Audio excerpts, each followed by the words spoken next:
Hello বন্ধুরা, তোমরা সবাই কেমন আছো? আশা করি ভালো আছো। আমিও খুব খুব ভালো আছি। আজকে হচ্ছে মঙ্গলবার, এখন 9:10 মতন বাজে, তা 10 বেজে গেছে। তা এখন আমি যাচ্ছি পুজো দিতে।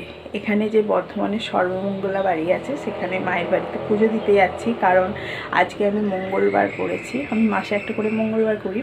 তা এই মঙ্গলবারটা আমি বাপের বাড়িতে এসেই করলাম, কারণ ওখানে আমি করতে পারিনি।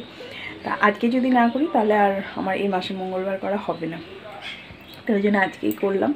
তা আমি যাচ্ছি, এসেছি এখন মায়ের বাড়ি পুজো দিয়ে আসি। ওখানে তো ওখানে যখন থাকি তখন তো আর মায়ের বাড়ি পুজো দেওয়া হয় না। ওখানে নয়, বাড়িতে আমার যে ঠাকুর আছে মা মঙ্গলচণ্ডী, বাড়িতেই আমি পুজো করি।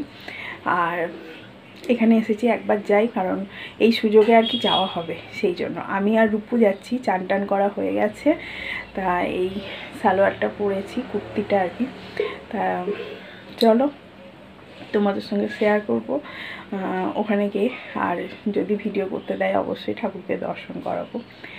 তা চলো এখন থেকে শুরু করলাম নতুন একটা ভিডিও, নতুন ব্লগ। তোমরা সবাই দেখতে থাকো, আশা করি ভালো লাগবে তোমাদের। এই যে এটা চলে এসেছি নারায়ণ বাড়িতে, এটা একদম আমাদের বাড়ির সামনে। তা সর্বমঙ্গলা বাড়ি যাওয়ার আগে আমি একটুখানি এই বাড়িতে এলাম নারায়ণকে দর্শন করতে, প্রণাম করতে। আমাদের সমস্ত শুভ কাজ এই ঠাকুরের আশীর্বাদ নিয়েই শুরু হয়, তাই আমি ভাবলাম যে মায়ের বাড়ি যাওয়ার আগে একবার দর্শন করে যাই। এই সুযোগেই যাওয়া, আর তো প্রতিবার যখন আসি যাওয়া তো হয় না।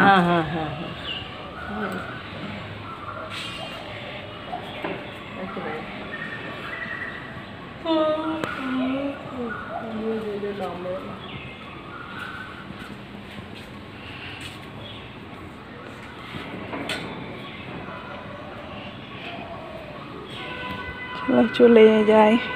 আজকে আসলে আমি মঙ্গলবারটা করেছি।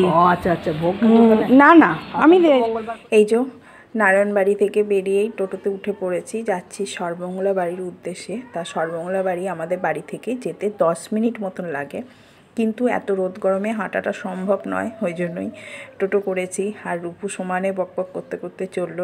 বাচ্চাটা যেমন প্রশ্ন করে, ওর একটার পর একটা প্রশ্নের আমাকে উত্তর দিতে হচ্ছে। তা চলো এক্ষুনি সর্বমঙ্গলা বাড়িতে পৌঁছে যাব, কাছাকাছি চলেই এসেছি।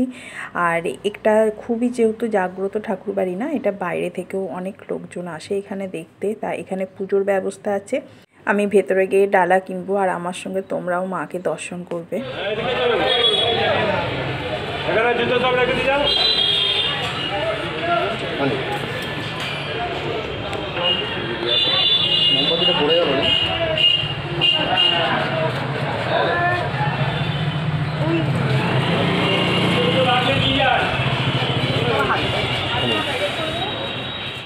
আমার পুজোর জন্য ডালা কেনা হয়ে গেছে, এবার চলো ভেতর দিকে যাই। আর উপরে যে রুমগুলো তোমরা এখন দেখতে পাচ্ছ, ওগুলো না গেস্ট হাউস। তোমাদের আগেই বলেছি এখানে বাইরে থেকেও আসে, তারা যাতে থাকতে পারে, সেই জন্য গেস্ট হাউসের ব্যবস্থা আছে। আর এই সাইডটা না পুরো নতুন দিক, পুরোনো দিকটা এখনও কাজ হচ্ছে, যেটা আসল সিংহদুয়ার।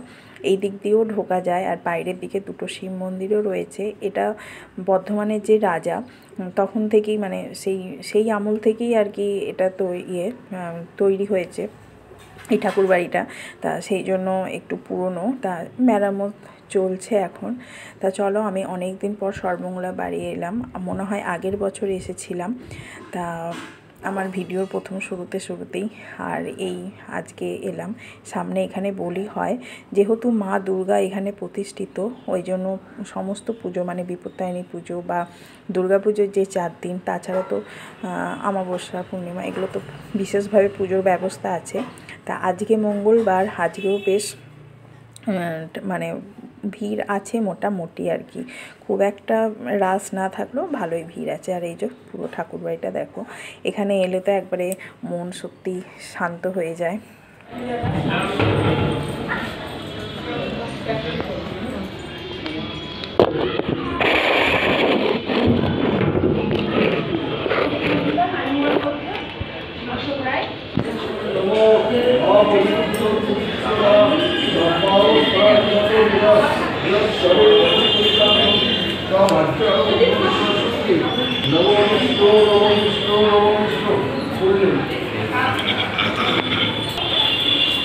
नमो जयंती मंगलकाली भद्रकाली कपालिनी दुर्गा श्रीकुमारस्ते नारायणी नमोस्तुते। আমার খুব ভালোভাবে পুজো দেওয়া অঞ্জলি দেওয়া হয়েছে। এবার চলো বাইরে থেকে একটু ঠাকুরটা প্রদক্ষিণ করে ঠাকুর মন্দিরটা প্রদক্ষিণ করে চলে যাব। রূপুকে এই যে একটু চান জল দিলাম, আর বাইরেই ধূপ দেখানো প্রদীপ দেখানোর সমস্ত ব্যবস্থা, তাই ঠাকুরের উদ্দেশ্যে একটু ধূপ প্রদীপ দেখিয়ে একটু ঠাকুর মন্দিরটা প্রদক্ষিণ করব। আর পেছন দিকে দেখো 3খানা শিব মন্দির রয়েছে, বাইরেও তোমাদের দেখালাম 2খানা। তা এই 3খানা শিব মন্দিরও আস্তে আস্তে ঘুরে তোমাদেরকে দেখাচ্ছি। চলো।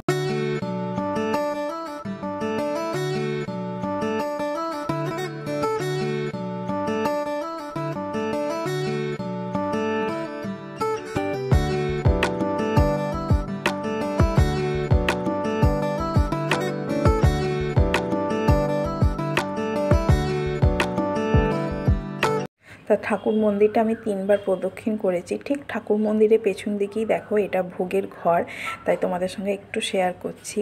এখানে ভোগ রান্না হয়, আর সামনে এই যে এটা, এখানে বসে সমস্ত ভোগ খাওয়ানো হয়। সকাল 9টার মধ্যে কুপন কাটতে হয়। তা আমি আগের বারে যখন আমার বন্ধুদের সঙ্গে এসেছিলাম কাটোয়া থেকে ডাইরেক্ট, তা তখন কিন্তু এখানে ভোগের জন্য টিকিট কেটে দিয়েছিল আমার বোনের হাজব্যান্ড। আমরা এসে সব ভোগ খেয়েছিলাম। তা এবারে আর ভোগ খেলাম না। আসলে আজকে মঙ্গলবার, তো আমি আজকে অন্ন খাই না, মানে ভাতের বা এইসব এঁটো কিছু খাই না। আমি আজকে চিড়ে মুড়ি খাই। আর এই যে দেখো মা দুর্গা দর্শন করো।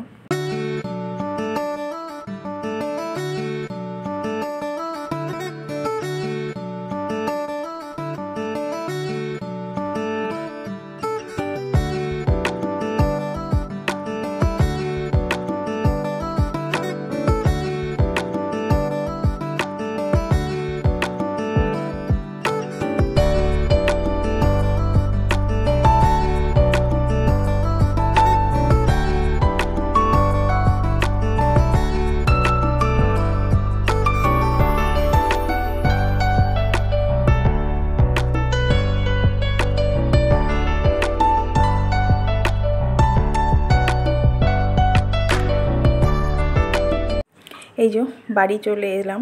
এবার মা একটুখানি প্রসাদ দিচ্ছে রূপকে আর আমাকে। প্রসাদ খেয়ে আমি আজকের যে টিফিন সেটা করব। তা চলো আজকের ভিডিওটা যদি ভালো লাগে প্লিজ ভিডিওটাতে একটা লাইক আর কমেন্ট করো। চাইলে ভিডিওটা তোমরা শেয়ারও করতে পারো। আর যারা এখনও পর্যন্ত আমার চ্যানেলটা সাবস্ক্রাইব করোনি তারা প্লিজ আমার চ্যানেলটা সাবস্ক্রাইব করে আমার পাশে থেকো। আর এই মুহূর্তে যারা ভিডিওগুলো দেখছো পছন্দ করছো তাদেরকে অনেক ধন্যবাদ, আর মন থেকে রইল আমার অনেক অনেক ভালোবাসা। আরও একটা কথা তোমাদেরকে জানাই যে তোমরা কারা বর্ধমান থেকে আমার ভিডিওগুলো দেখছো প্লিজ আমাকে একটা কমেন্ট করো। আর যারা এখনও পর্যন্ত সর্বমঙ্গলা বাড়ি যাওনি, যারা বর্ধমানের আশেপাশে থাকো, তারা প্লিজ একবেলার জন্য হলেও ঠাকুরকে দর্শন করে যেও, তোমাদের অনেক অনেক ভালো লাগবে। আর এই যে মা আমাকে গোলা রুটি বানিয়ে দিয়েছে। এই গোলা রুটি আমি নিজেও বানাই, কিন্তু মায়ের হাতে যেন একটা আলাদা স্বাদ, কিছুই সেরকম তড়িবোধ করে দিতে পারেনি গো তাড়াহুড়োতে।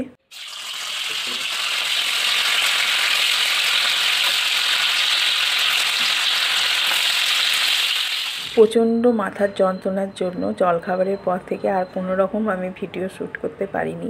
এখন দুপুর হয়ে গেছে, একটা রান্নার রেসিপি চলো তোমাদের সঙ্গে শেয়ার করি।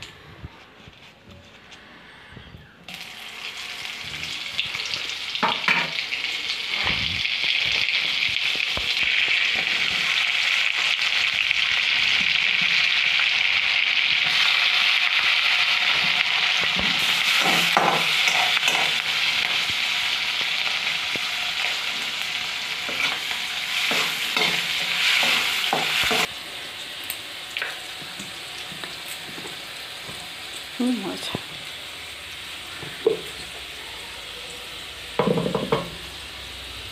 কী কী আছে এটা? কাজু, পোস্ত, চারমগজ, কাঁচা লঙ্কা।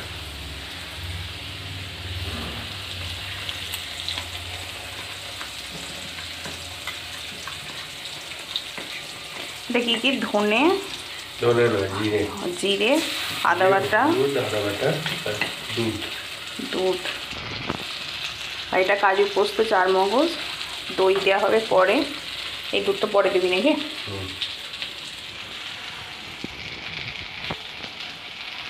ক্যাপসিকামটা ভাজা হয়ে গেছে, দিয়ে দে।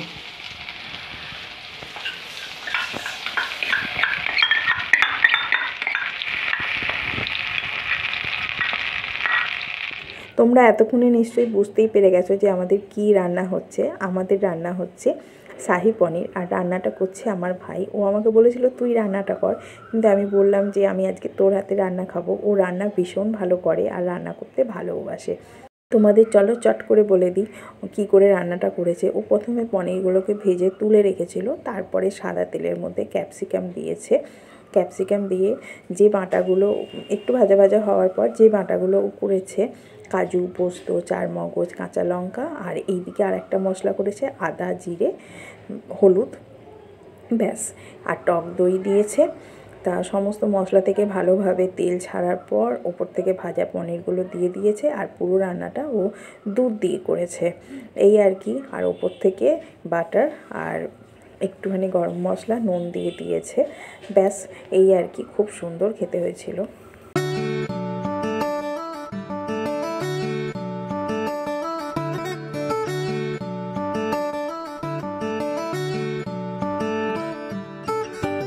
সাড়ে 9টার মতন বাজছে। সেই দুপুরবেলা তোমাদের রান্নাটা দেখালাম। তারপরে মানে ভাই রান্না করছিল শাহি পনির। তারপরে আমি সন্ধেবেলায় পরোটা, আলুর পরোটা করেছি, কারণ রূপু খেতে চেয়েছে। তা শাহি পনিরের সঙ্গে আলুর পরোটা যায় না, কিন্তু প্লেন পরোটা বা রুটিটাই ভালো লাগে। কিন্তু আলুর পরোটা করলাম কারণ ভাই বলল, মানে রূপু তো খেতেই চাইছে, আবার ভাইও বলল যে একটু কর তাহলে খাওয়া হবে। এমনিতে তো করা হয় না, কারণ মা তো পারে না এসব করতে। মায়ের পা নিয়ে পায়ে বড্ড ব্যথা, সেই জন্য। চলো আলুর পরোটাও করেছি, এখন খেতে বসে পড়েছি। আমি বসেছি আর রূপু বসেছে। তো ডিনারটা করে নিই। আর আজকের মতন ভিডিওটা আমি এখানে শেষ করলাম। কাল আসছি আবার একটা নতুন ব্লগের সঙ্গে। ততক্ষণের জন্য তোমরা ভালো থেকো, সুস্থ থেকো। গুড নাইট বন্ধুরা।